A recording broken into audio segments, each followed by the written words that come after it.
तौबा करने वाला ऐसा है जैसे उसने कभी गुनाह किया ही नहीं। अगर ये 3 शराइत होंगी तो तौबा होगी, अगर ये 3 शराइत नहीं होती तो तौबा नहीं होगी। अस्सलाम वालेकुम, अनऑफिशियल एफ टीवी के साथ मैं हूं आपका मेज़बान मोहम्मद इरफान हैदर।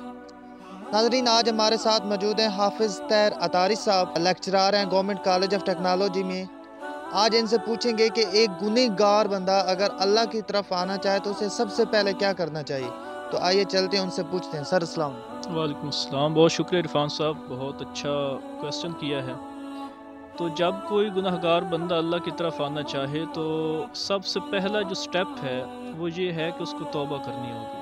अपने जो पिछले गुनाह हैं उनसे तौबा करना होगी, क्योंकि हदीस पाक में है कि गुनाहों से तौबा करने वाला ऐसा है जैसे उसने कभी गुनाह किया ही नहीं। और तौबा अल्लाह ताला को बहुत पसंद है। जब कोई गुनहगार बंदा तौबा करके अपने रब की तरफ आता है, अपने रब की तरफ लो लगाता है, अपने रब की बारगाह में झुकता है, उसकी बारगाह में गिरिया उजारी करता है, तो अल्लाह ताला उस बंदे को बहुत पसंद फरमाता है।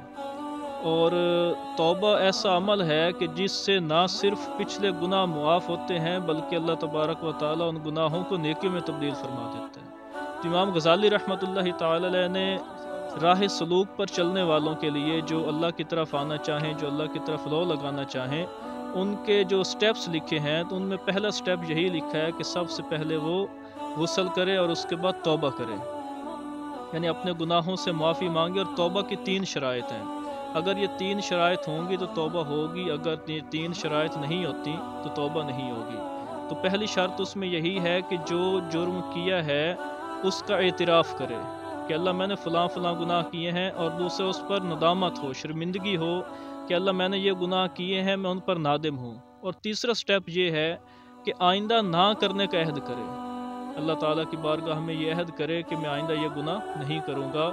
तो जब इन 3 कंडीशंस के साथ कोई बंदा तौबा करता है, अपने रब की तरफ आता है, तो अल्लाह ताला ना सिर्फ उसके गुनाहों को मुआफ़ करता है बल्कि उसके गुनाहों को नेकियों में तब्दील भी कर देता है और उस बंदे से मोहब्बत भी फरमाता है। और यही पहला स्टेप है।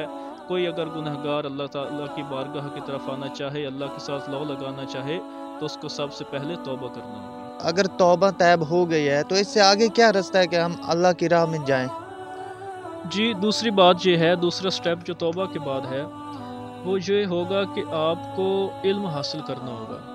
यानी आपने तौबा की, तौबा के बाद आपने अब अल्लाह ताला की तरफ लो लगानी है, अल्लाह ताला की मोहब्बत पानी है, अल्लाह तबारक व ताला की रज़ा को हासिल करना है। तो उसके लिए आपको इल्म हासिल करना होगा, शरीयत का इल्म, क्योंकि शरीयत पर चल कर ही आप अल्लाह पाक की रज़ा को हासिल कर सकते हैं। शरीयत पर चल कर ही आप अल्लाह पाक की खुशनुदी को हासिल कर सकते हैं। तो अब आपको शरीयत और सुन्नत का इल्म हासिल करना होगा। तो जिस तरह हदीस पाक में भी ये तरगीब मौजूद है कि इल्म हासिल करना हर मुसलमान मर्द और औरत पर फ़र्ज़ है। तो अब ये जो इल्म है ये बुनियादी चीज़ है इंसान को अल्लाह ताला की तरफ लाने के लिए, इंसान को अल्लाह ताला की मार्फत हासिल करने के लिए। तो अब आपको इल्म में दीन हासिल करना है, और वो इल्म जो आपकी ज़रूरत का है, जिसमें बुनियादी मसाइल हैं, नमाज के हैं, रोज़ा के हैं, हज के, ज़कात के, गुस्ल के, तहारत के, और वो मसाइल जो आपकी ज़िंदगी के दीगर उमूर से मुताल्लिक़ हैं, वो इल्म हासिल करना होगा ताकि आपको हलाल हराम की तमीज़ हो। क्योंकि हलाल हराम की तमीज़ होगी तो तब ही आप हलाल हराम को समझ कर हलाल पर अमल कर सकेंगे और हराम से बच सकेंगे। तो दूसरा स्टेप जो है वो इल्म का हासिल करना होगा। सर, आपने यहाँ पे शरीयत की बात की है, तो शरीयत क्या होती है? शरीयत से मुराद ये है कि जो अहकाम हमें अल्लाह ताला ने प्यारे आका सल्लल्लाहु अलैहि वसल्लम के ज़रिए बताए या कुरान पाक में जो नाजिल हुए, तो उन अहकाम का जो मजमुआ है वो शरीयत है। हमारे साथ मौजूद है हाफिज़ तैर अतारी साहब। उन्होंने बताया कि कैसे हम गुनहगार बंदा अल्लाह की तरफ राग़िब हो सकता है। तो इसी के साथ अपने मेज़बान मोहम्मद इरफान हैदर को इजाज़त दीजिए। आप देखते रहिए अनऑफिशियल एफ टीवी।